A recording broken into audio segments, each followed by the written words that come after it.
You're listening to the Beer Craft Beer and Brewing Podcast. Tune in every Wednesday night at 6:30 Pacific for a dose of beer and brewing banter with your hosts, Ben Holm and Andrew Ziegler. So hop aboard for some wit and wisdom in the Pacific Northwest, because it's always beer 30 on The Beer Craft.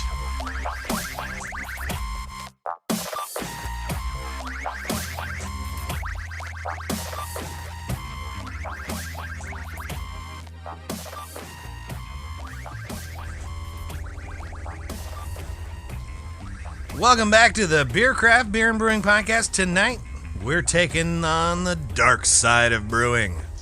We aren't talking about dark beers or rebel brewers, but something a little more sinister. Sour beers. Just hearing the name might make some cringe, conjuring images of spoiled brews and questionable aftertaste. Like, some might recoil at the mere mention. But what if the problem isn't the taste, but the name itself? But before we can do that, we must prepare our taste buds and wet our vocal cords. Join us for a pint, because it's time for Beer 30.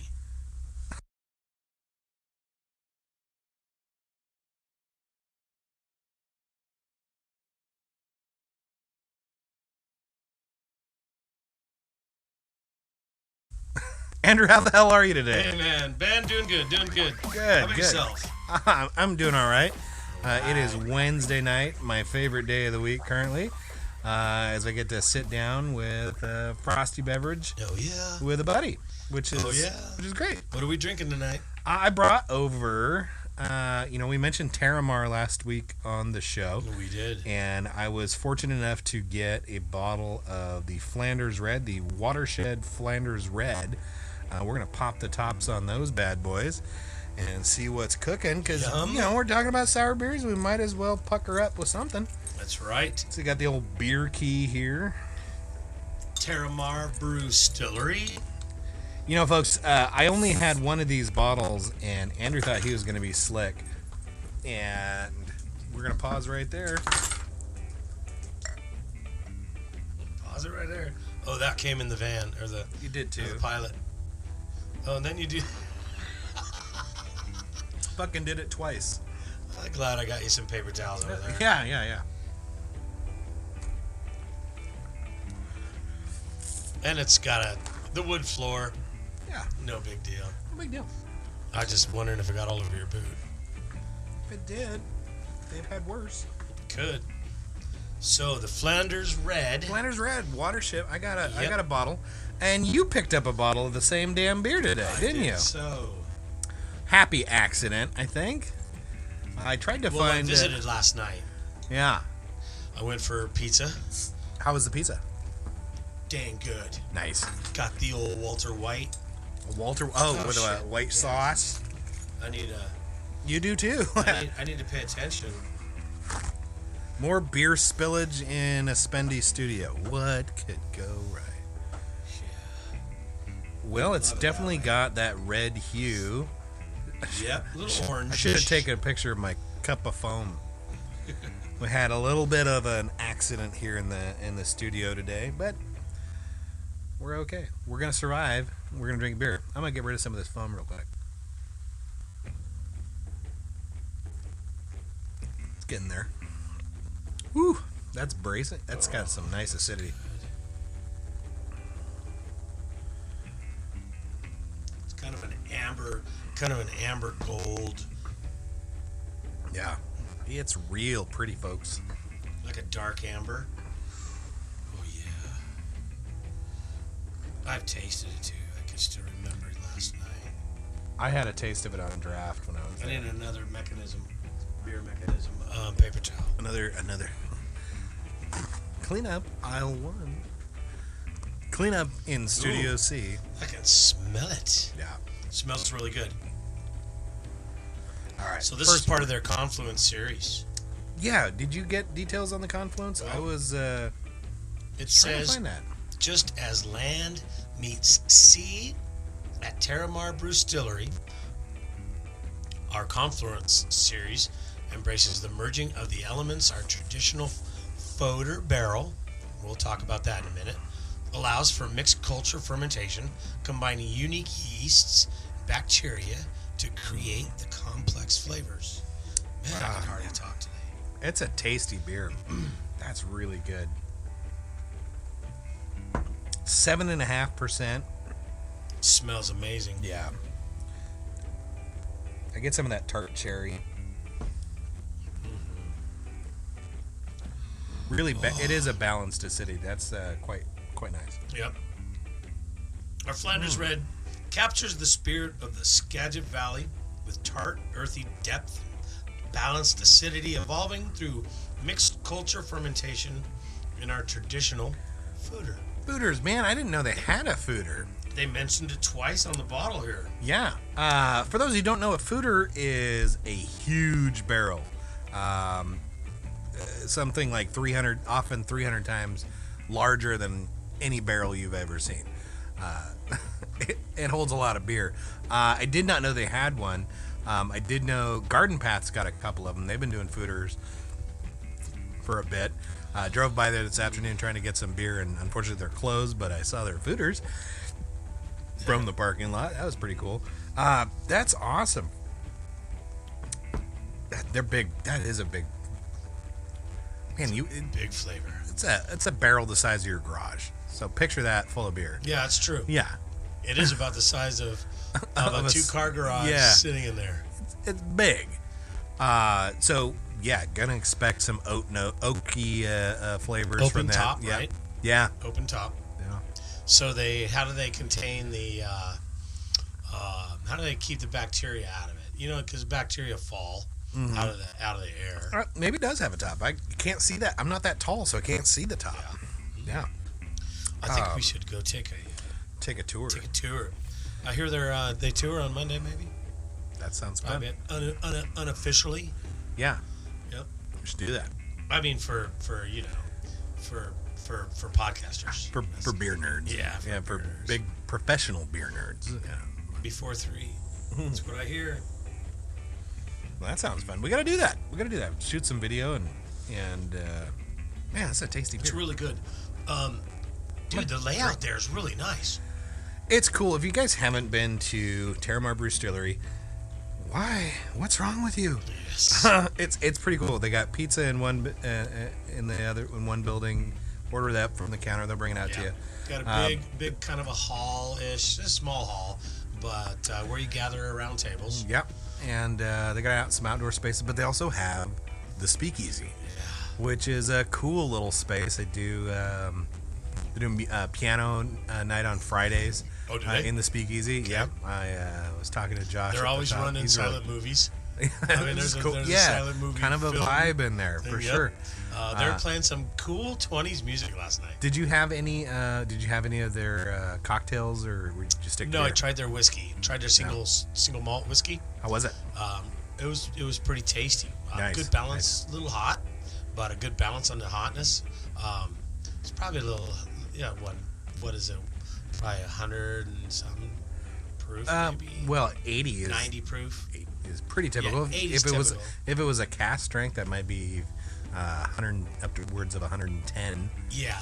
So they, I think they start out with the 100 proof, and then they'll dilute it with all the fresh herbs and any berries.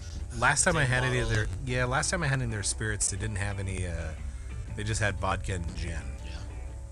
Which I'm fine with, especially the gin bit. And then they infused the vodkas. There was a one hazelnut. Hazelnut infused. I didn't try it. That makes me thirsty. Road trip. But, yep. I think this summer is as the weather warms up, it's a good place to go. Yeah. There's plenty of outdoor seating.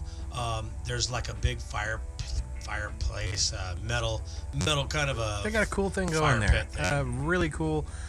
Just there in Bow, if you see the Longhorn, take a right, and you'll run out of road, and you're there. Yeah, down the dead end. Yeah, that's, I like to ride my bicycle from my where I live out there. It's under 20 miles. It's a nice ride, and you get to reward yourself with beer, which is always great. So great. We're going to talk about it every Wednesday night at 6:30. Pacific. I have a beer bike. The beer craft. You have a beer bike. Well, it's got fat tire. Oh, okay. It's got the fat tires. It's got a fat tire. Yeah. I have a. So riding that 20 miles, I'm like, oh gosh. I have a bottle cage that fits on my bike that'll hold a growler. I've never installed it because I'd just shake up the fucking growler.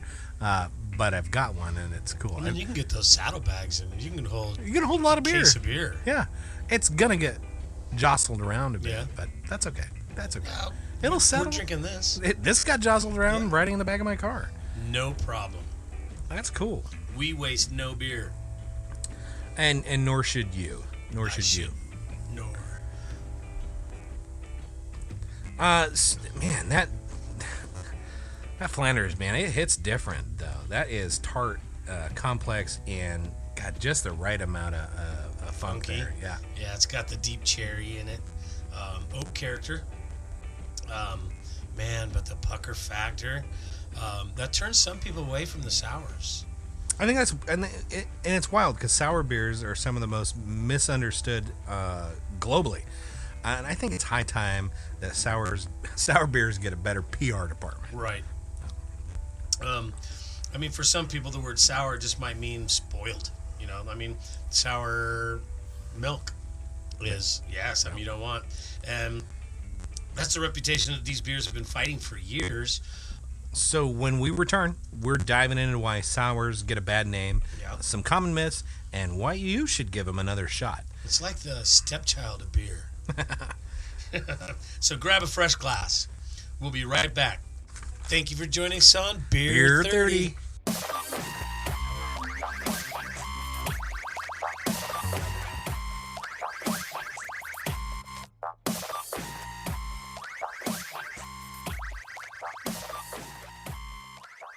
In the craft beer system, the people are served by two equally important groups: the brewers who make the beer and the bartenders who serve the pints. These are their stories, presented by Northwest Brewers Supply.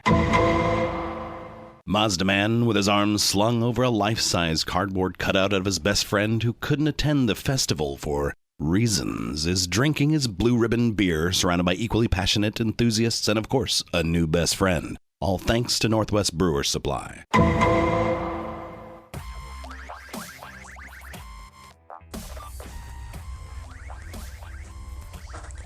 Sour beers are some of the most complex and historic beers, but they also have a reputation that turns people away. Yeah, for every person who raves about a beautiful aged lambic, there's someone else who takes one sip and says, "No way." So today we're going to break down why sours get a bad name, what people misunderstand about them, and how to find one you enjoy. For a lot of people, sour flavors in beer trigger the same reaction as spoiled food. That makes sense. Most of the time when when something tastes sour or funky, it's because it's gone bad. Humans actually have a low tolerance for flavors for some of these compounds, and that evolutionary adaptation has kept us alive. Yeah.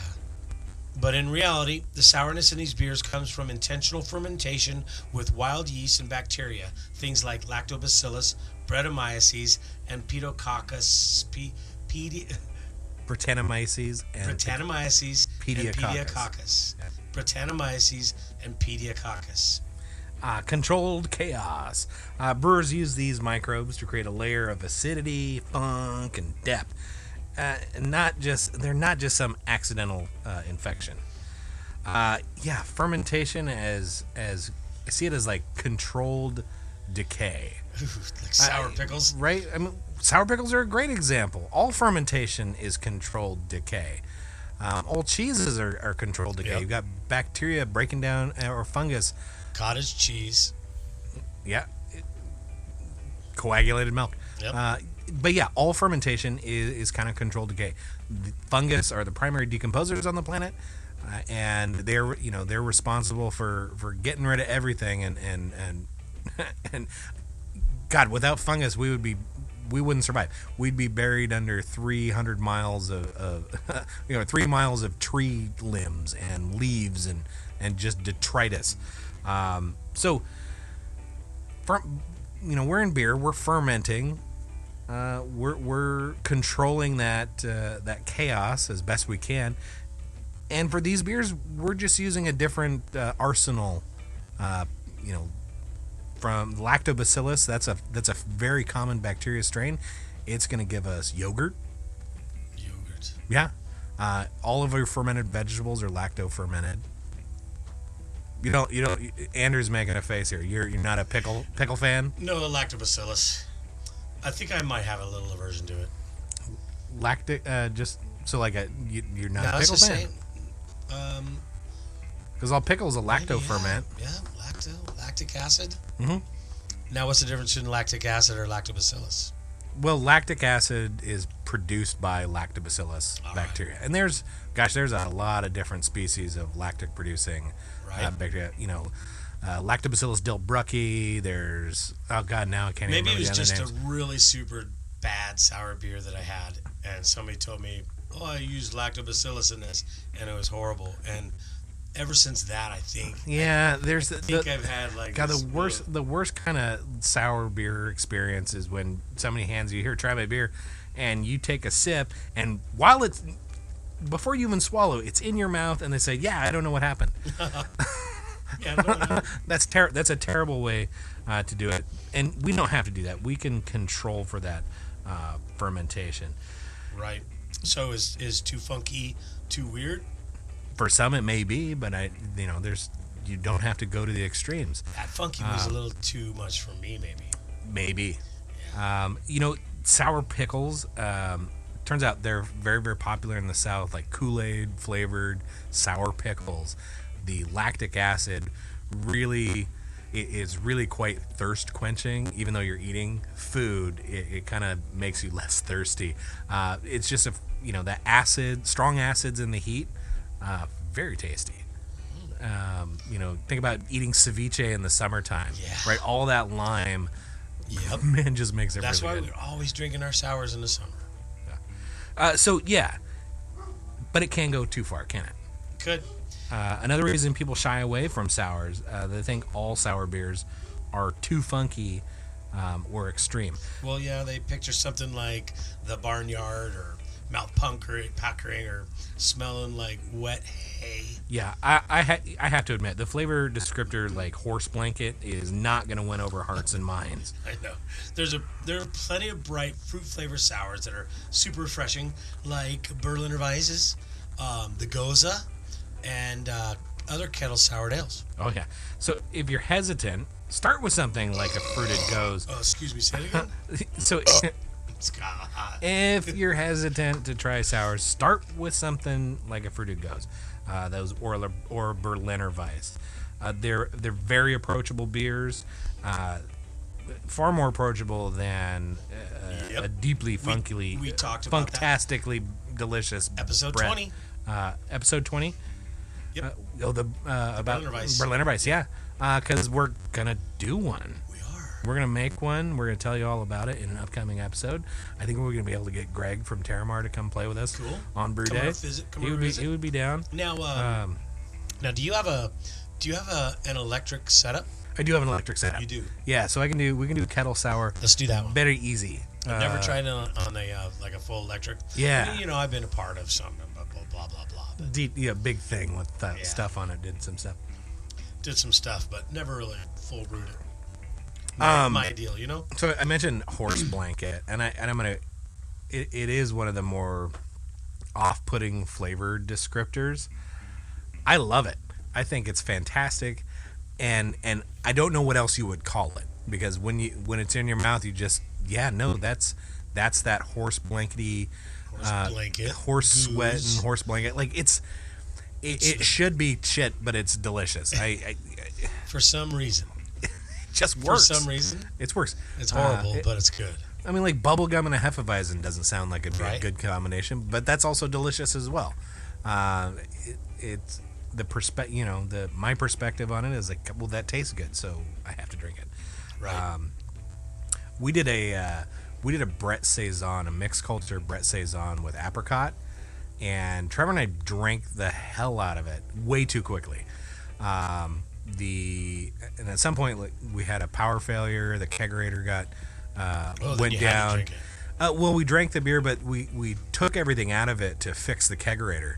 And when we put everything back in, 2 of those bottles got tucked into the corner, and they stayed there for a year. On another cleanup, we found them, and a year later, all of the Brett character came through. One of the top 10 beer experiences in home brewing that I've ever had. See? It was so flippin' good. The apricot. This is where patience pays off. Yeah, I mean, I say it all the time. Like, this is a hobby. It wasn't even your patience, you know. You know what it was? It was an accidental patience. It was your accident. So the trick is, if you're not patient, you have to play hide the beer, the beer, and don't cheat. Right. It's a great game if you don't cheat. We deliberately hide our strong Scotch ales for over a year. I popped the cork on a year old. It was a year old in February. And, oh my god, so good. Just put them in boxes. We kegged them and then we bottled down it in the corner somewhere under the cabinet. Yeah, we hid them in the closet in a box that we didn't didn't have wasn't an obvious label on there. You can drink. No. I did have that wrong. I was gonna say you could brew more than you drink, but you can drink more than you brew. You can definitely drink it faster than you brew it. You should be able to brew more than you drink. So that's a good life goal. Saying that, you put some away. You share. Yeah. You put some away. You get into some of those. Yeah, we get into some of those really funky beers, and some of them can take for years. Years yep. in fermenters, either on oak or not, depending on the style. But it is definitely a long game for a lot of these beers, and a lot of things happen. The souring and the bacteria takes a long time to work. Brettanomyces is pretty slow. Yeah. It eats dextrins, the unfermentable sugars left behind by sac strains, but it doesn't eat them quickly.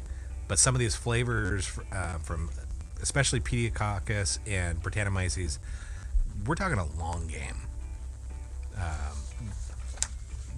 It's going to try to teach you patience. Right. What about Roeselare? Are we going Roeselare is pretty cool. It is a blend. It's got everybody in it. There's a sac strain, a Brett strain, lacto, and pedio. It's kind of all in one mixture. It's really fantastic to use because you can pitch one strain and park it, and you don't have to worry about it again because it's going to do all of the things it needs. It is a good beer. The next misconception that all sours taste the same. Well, a lot of people, they lump these sour beers, thinking they all taste like lemon juice or vinegar. But sour beer, that's an entire spectrum of flavors. It is. There's tart and refreshing. Others are deep, rich, complex, with no more acidity than your average red wine. Right. I guess it's like saying all IPAs are the same. Some people definitely believe that, don't they? Well, some people believe it. So within the sour category, you've got very light and crisp beers. In that category, we got Berliner Weisse, kettle sour. Most of your kettle sours are not as deep. I'm not as familiar with the kettle sours. So now the difference between the kettle sour and the Berliner Weisse would be your Berliner Weisse is usually Berliner Weisse is kettle sour typically. Yes. Yeah. So your kettle sours are quick, and we're gonna break those styles down later in the show. Okay, good. It's quick quicker to produce, but they're not as complex. They're gonna have some lactic. You're going to get some lactic acid production. It's not going to taste like yogurt. It's not going to taste like pickles. Nope. But the acidity, will be about 3.2. Yeah. The one we drank last week was a Berliner Weisse. It was kettle soured. Yeah.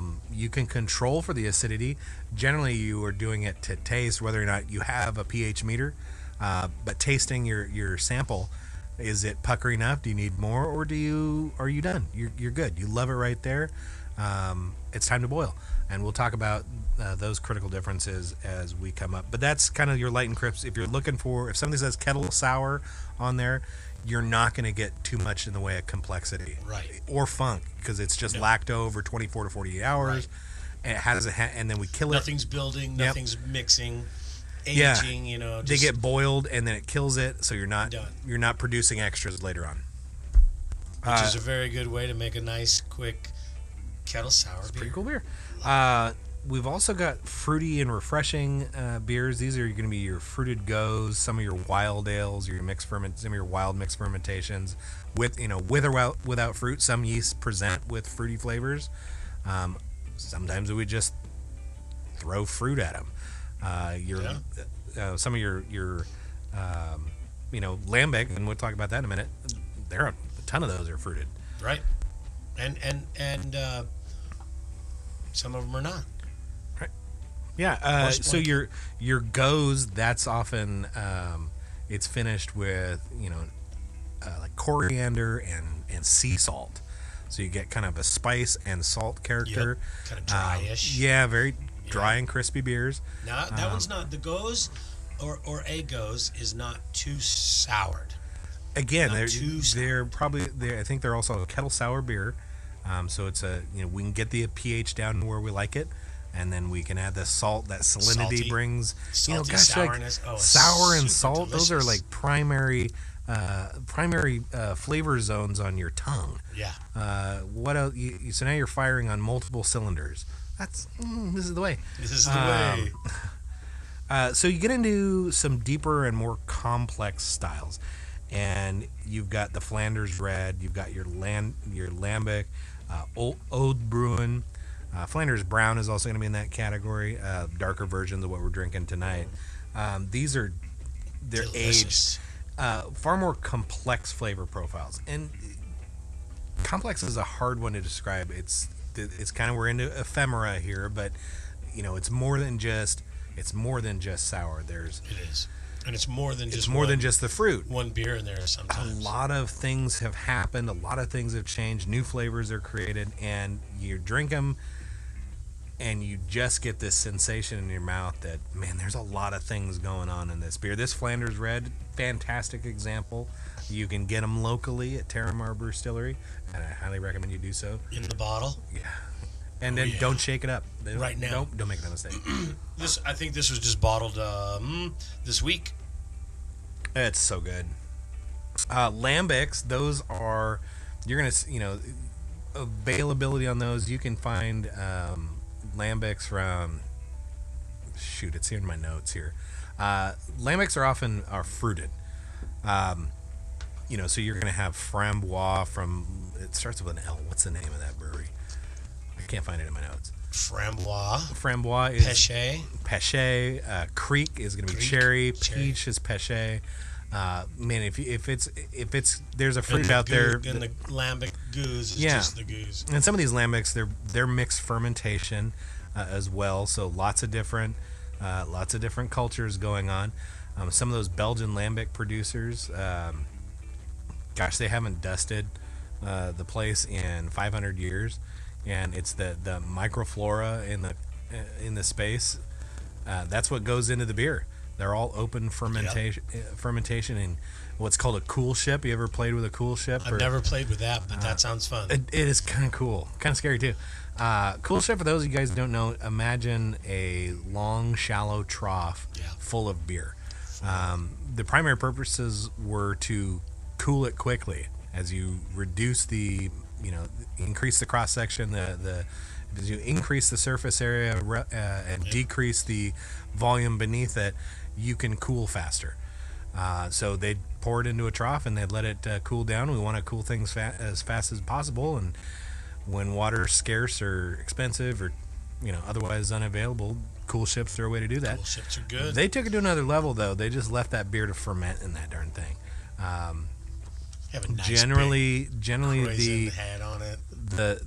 The vessel comes up a couple inches over the liquid level. They're not filling it to the brim, so that space is blanketed with CO2 because they just shut the door on the place, and there's no draft, but dust would fall in there, and probably good yummy dust. Yeah, This brewery dust. Yeah, good. Yeah.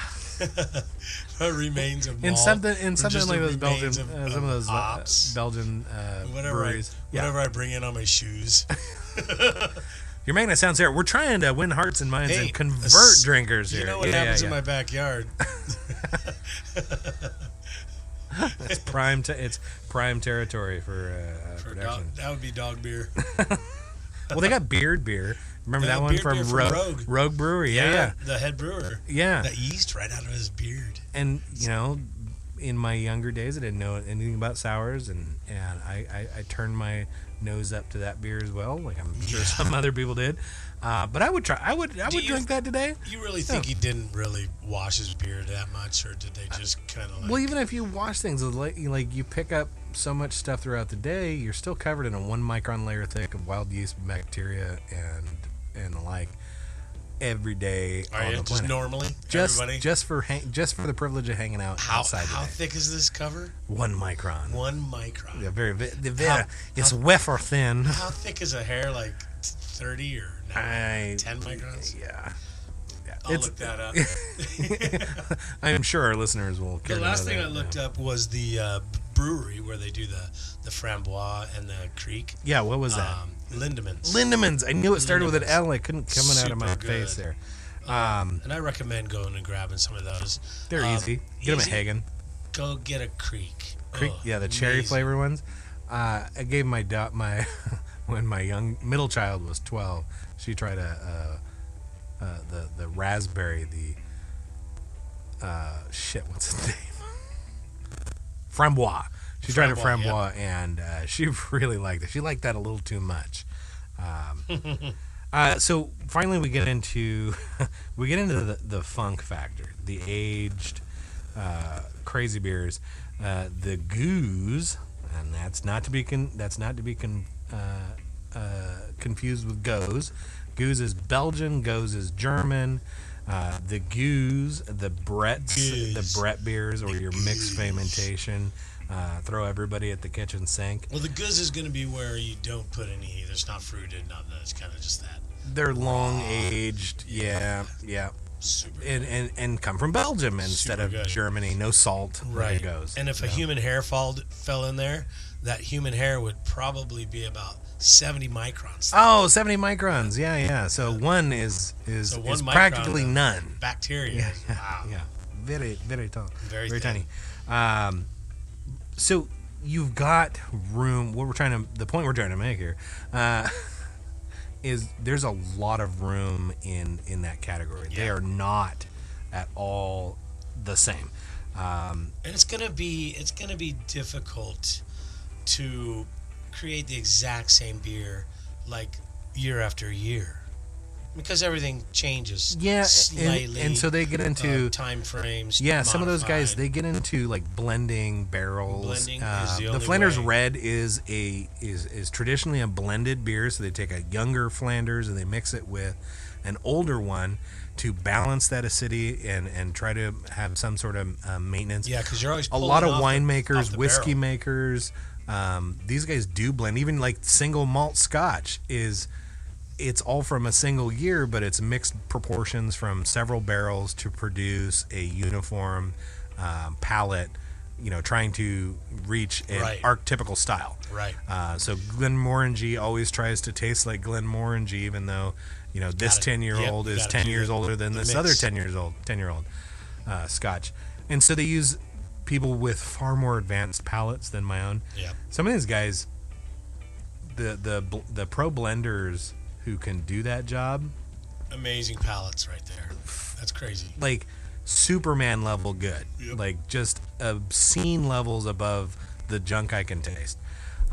They can pinpoint flavors and really sort of they taste and they blend and they put it together. They taste the certain hits their receptors taste. Yeah, this, man, that, and they have good.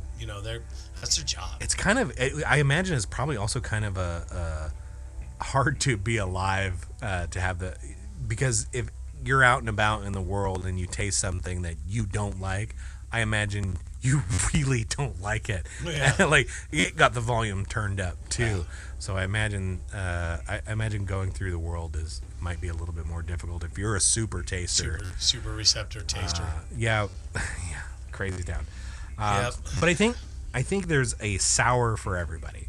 Well, if you've tried one sour and you didn't like it, don't write it off. Don't write off all these styles, because like we're talking about, there's a bunch of styles. There's so much lateral room to grow. Yeah. To make a different, whatever you like. Yeah. Whatever you like. There's so much more variety than what you think there is. Huge amounts of variability. I think sours, they can definitely be intimidating, especially if you're already in fear of infection in the brew house. And if you're new to sours, start lighter and fruitier. Maybe try that passion fruit Gose we were talking about earlier, or a kettle sour with that mango before driving over to the full-on Brett. So at the end of the day, sour beers, they're not bad. They're just different. Sometimes a little difference is exactly what your palate needs. If you've tried one, you haven't tried them all. No. And I'm a fan. I'm biased, but that doesn't make me wrong. But I think there's a definite reason these things have lasted as long as they have. Yes. In terms of traditional brewing, into modern times, man, it's still a thing. And there are some good breweries around that are really knocking it out of the park. And we're going to tell you about those later on today too. So now that we've busted some of the myths over the sours, let's get into the real fun. How they're made, and what makes them so unique from a brewing perspective. So stick around. We'll be right back.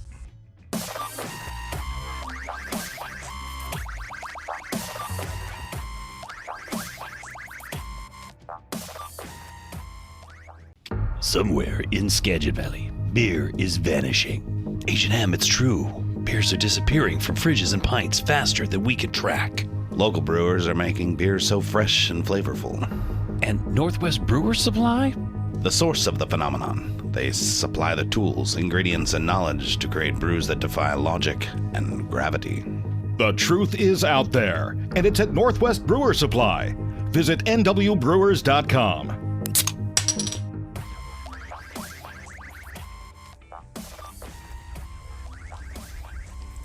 All right, now that we've tackled the myths about sour beers, it's time to talk about how they're made. Because if you think souring a beer is just like brewing a regular beer, you're in for a surprise. Making a sour isn't just using a different yeast strain, it's an entirely different approach to fermentation. So today we're exploring the science and methods behind sour beer, from wild ferments to barrel aging and kettle souring. And at the core of every sour beer is acid-producing microbes. Instead of regular brewer's yeast alone, sour beers rely on bacteria and wild yeasts to create that signature tartness. The big players in the sour game are Lactobacillus. There's a couple of different species of that, but they produce lactic acid. This is the same acid that gives sours a clean, like yogurt-like tartness for your Gose, your Berliner Weisse. The same acids that's produced in pickles. Next up on here is gonna take a little bit longer. Is Pediococcus, another bacteria strain. Produces more intense acidity over time. Often used in barrel aging. You're gonna find that guy in Lambics, Flanders, and Flanders Reds. Finally, you got the granddaddy of them all, Brettanomyces, also just labeled as Brett in a lot of recipes. It's a wild yeast. It is a slow fermenter that's going to add funk, some of that barnyard, horse blankety, earthy flavors that all suffer in the marketing department. I agree. Yeah, and depending on how the brewer uses these microbes, they can get a light tartness, a deep funk, or a full-on mouth puckering acidity. Let's talk about how the brewers create the sours, because there's more than one way to do it. Yep, and each method affects the beer flavor, acidity, and complexity of the final beer. So let's break down the big ones. The fastest and easiest way to make a sour beer is kettle sour. Well, yep, brewers add Lactobacillus directly to the wort before fermentation to let it sour between 24 and 48 hours, and then they boil it to kill that bacteria. That's where that kettle sour comes in. Berliner Weisse, the Gose. That method is going to give you a clean, tart beer in a short amount of time. Perfect for Berliner Weisse and Gose, those kind of beers. But it doesn't develop a deep complexity of those traditional sour beers since it skips the long aging process. Yeah. Next up on methodology, we've got mixed fermentations. Things can get a little interesting here. And instead of just using regular yeast, they've got a mix of yeasts like Brettanomyces, other wild yeast or other bacteria strains. Pediococcus can be in there. We mentioned Rosalera earlier. That's got everybody in the party. And these guys work over months or even years. Yeah. Well, this is how classic Lambics and Goses and Flanders Reds are made. It takes forever, but the payoff in the beer with the layers of acidity, fruitiness, and the funk, I mean, they're rewarding. Yeah. Often you're going to see your barrel aging in these categories, which is going to add more depth from the wood through micro-oxidation, any of the vanilla or oak tones from that barrel. Yeah, well, this is mostly traditional and mostly unpredictable. You know, it's a hard way to make sour beer. Yeah, spontaneous fermentation, definitely old school. These instead of pitching yeast, a uniform culture of yeast, brewers are going to leave it open to the air, letting wild yeast and bacteria get in there and ferment it. Yep, well, that's how Belgian lambics are made. The famous breweries around Brussels rely on the unique microbes in their environment to create these wild, funky, and incredibly complex beers. Yeah, some of those Belgian monasteries haven't been dusted in over 300 years. That microflora environment, it's the key to the success for those beers. For the rest of us, with sanitary spaces and absent a century or two of beer production, we could probably have some more interesting results, let's say. Definitely not, we're going to risk a few beers doing that, but the rewards are worth it. After all, only those who will risk going too far can possibly find out how far one can go. That was like a T.S. Eliot quote I had to throw in there. Secrets to complexity. Many traditional sours are aged in barrels for months or years. We mentioned that. And there's a reason. Well, barrels aren't just for storage. They add micro-oxygenation. They mellow out the acidity, and they contribute flavors like oak and vanilla, maybe wine notes, depends on what barrel they're in. Especially if it's a wine finish. Yeah. The oak actually has anti-spoilage. Odd that we're talking about sours, but oak was traditionally used because there's some of the tannins from oak resist spoilage over time. So some of those breweries even take that a step further, and they blend several different barrels together to create a balance of flavor. I think we mentioned that one earlier. Well, yeah, that's what the Belgian brewers do. To get the Flanders Red, they blend young and old beers just to get the right mix of tart and funkness, I'm going to drink some more because that is a beautiful art form right there. It is. And you know what? When you have a Flanders barrel and you're constantly taking half out and filling it halfway back up. What do they call that? Called Solera barrel? Solera? Yeah, you take some beer out, you bottle it, but you leave some behind, and you add some fresh shit on top. Let it sit another year. And ride that pony till the wheels fall off. Yeah, man, that sounds like a fun project. It does. Yeah. It does. So is sour brewing worth it? Well, yeah. Yeah, I think so. Sour beers should be worth it. Brewing sour beers, it takes patience, like I said before.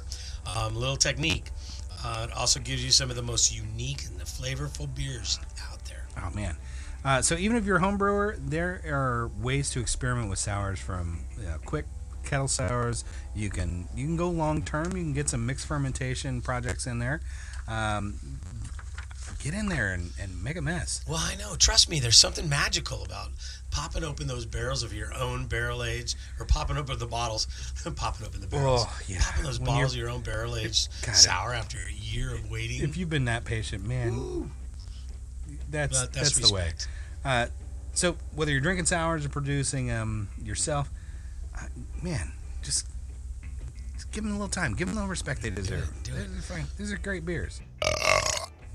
All right, so we have talked about why sours get a bad name, how they're made traditionally, but it's time to talk about something even more exciting. All right, so because drinking sours is great, But you know what's even better? Brewing your own. Oh, yeah. It's a whole different beast out there compared to a standard ale or lager. We're dealing with wild yeast, bacteria, long aging times, and a bit of controlled chaos. Yeah, don't let it scare you, though. Whether you want to turn around in a quick tart beer in 2 weeks or age your complex sour beer for a year, there's ways to do it. So let's break that down. So there's two main ways in homebrewing that we can tackle this problem, making sour beers. One's fast and easy, and then there's slow and traditional. Yep. If you're just getting into sours, I'd say start with the quick method, the kettle souring, before diving into the mixed fermentation and the barrel aging. So let's go through both approaches here really quick. Start with the quick and easy way. Sure. The kettle souring is by far the easiest way to make a sour beer at home. It's fast, reliable, and doesn't require a ton of extra equipment. Yeah, instead of waiting months for microbes to do their thing, you can get this guide. You can get the sour impact in 24 to 48 hours. And this is kind of the best way to do it if you're just starting out, because you're not going to be risking cross-contamination of your brewing equipment with weird wild bacteria. Yep, and it works great for the Gose, the Berliner Weisse, and the simple fruited sour beers. Yeah, we are going to have an episode coming up that's going to be dedicated to Berliner Weisse. We're going to unpack the kettle souring process, so you can brew one of them at your home. So look for that real soon. Yep, coming up. So we'll talk about the mixed fermentation and the barrel aging. Yeah, this is definitely a little more of the hardcore way to make a sour. Oh, yeah. A traditional mixed fermentation approach. Yeah, that's where you let the Brettanomyces and the Lactobacillus and the Pediococcus do their thing over months or even years. So here's how that works. We're going to ferment our beer as usual. You're going to standard yeast.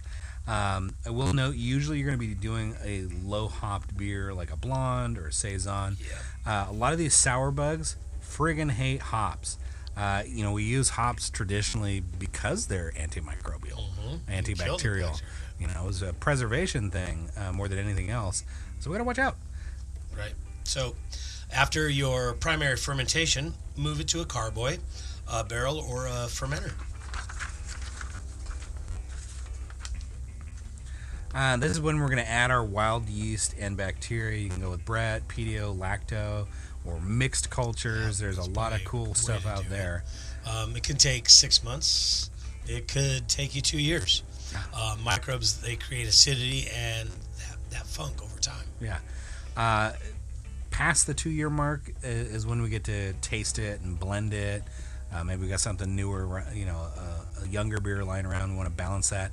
Or we can also balance with fruit additions for some of these beers. Yeah. Some of these brewers like to blend different. I already said that. Right. Well, bottle or keg it, let it condition. Hide it in your closet. Keep it locked away where you can't get to it and you forget about it. You're still going to keep it out of light and check on that airlock periodically. Yep. So this is how usually they traditionally make the Lambics and the Gose, Flanders Reds, and the American wild ales. It just takes patience, but the results are incredible. Mm-hmm. Yeah, if you're fortunate enough to have an old whiskey or wine barrel lying around, that's where these beers, you can use that. These beers are going to shine in something like that. If you're not, your carboy is going to do just fine. Yeah. Well, final thoughts for why we really should try brewing a sour beer.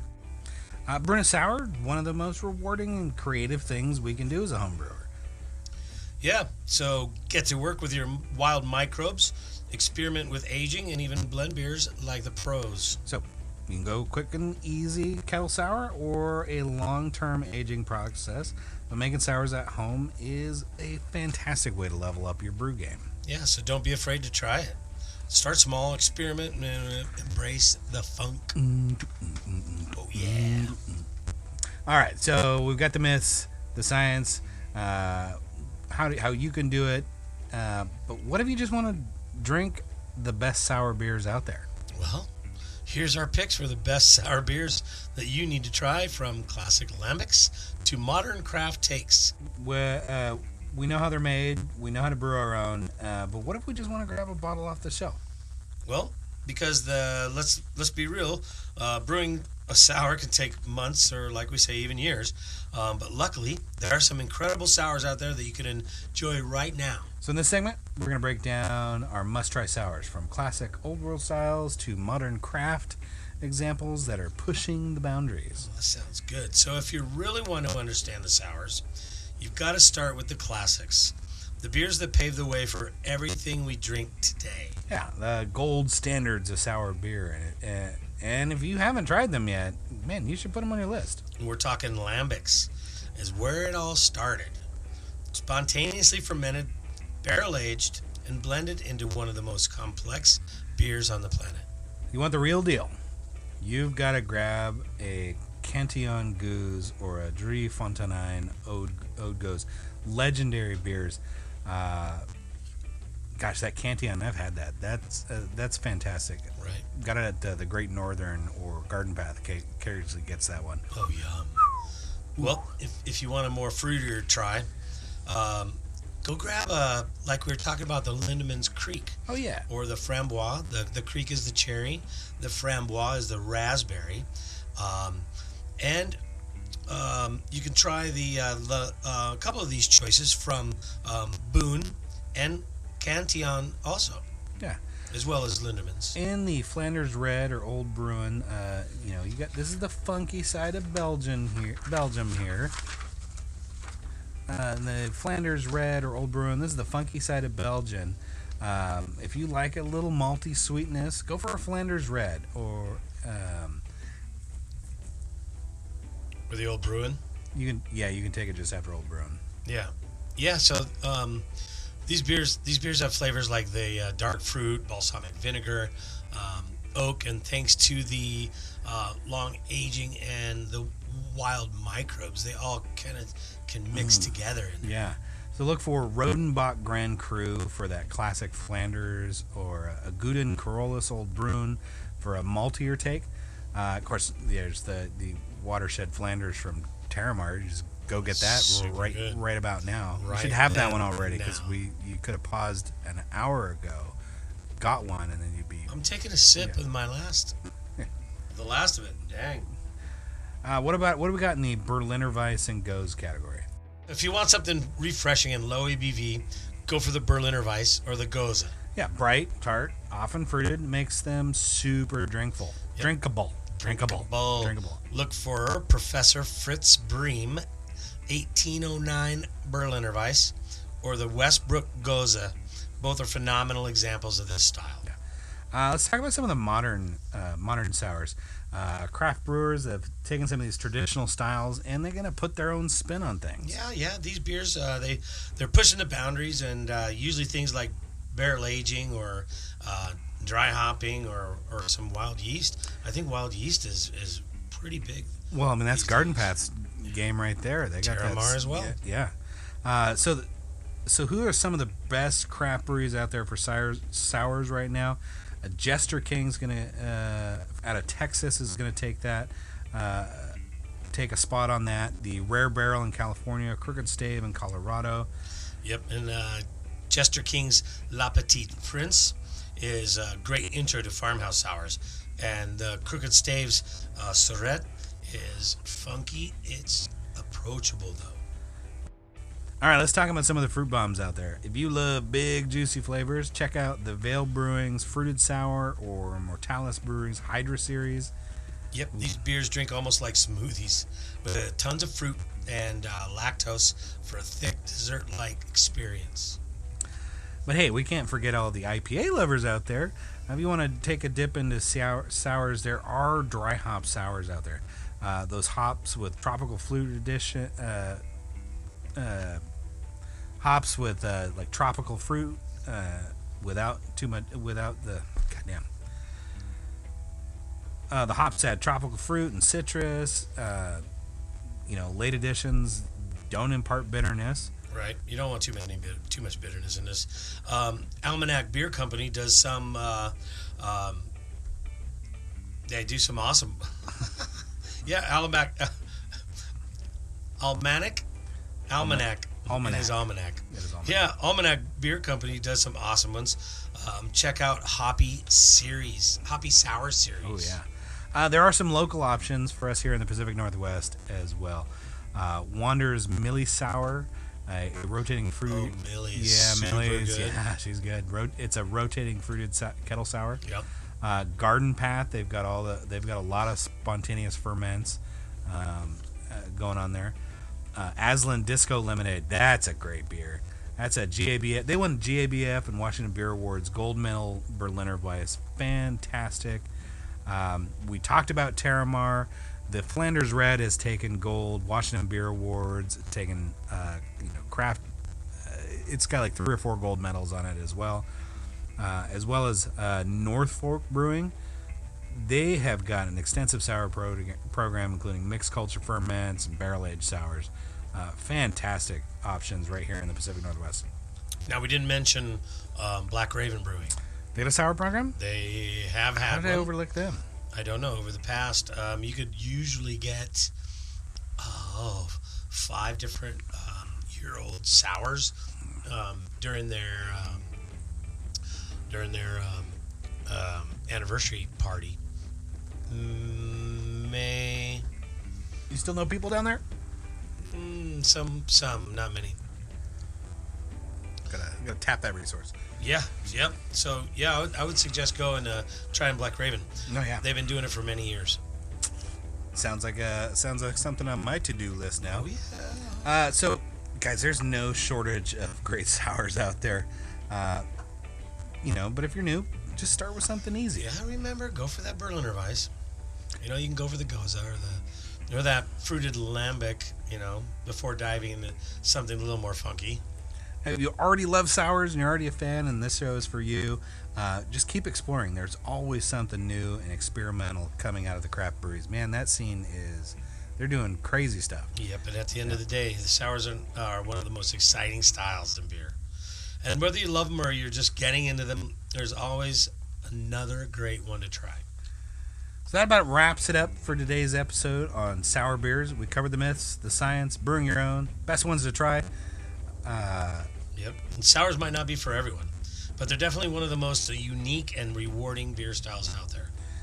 If you haven't found your sour to love yet, just keep trying. Be bold.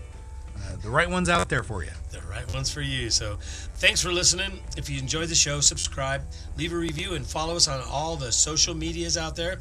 And listen to us for more beer talk. You've already found us everywhere we get our podcasts. So until next time, folks, cheers and happy brewing. Thanks for listening to The Beer Craft. The Beer Craft. Thanks for listening to The Beer Craft. Thanks for listening to. Am I going to say it or are you going to say it? Oh, I don't know. I'll say it and then you say it. Thanks for listening to The Beer Craft.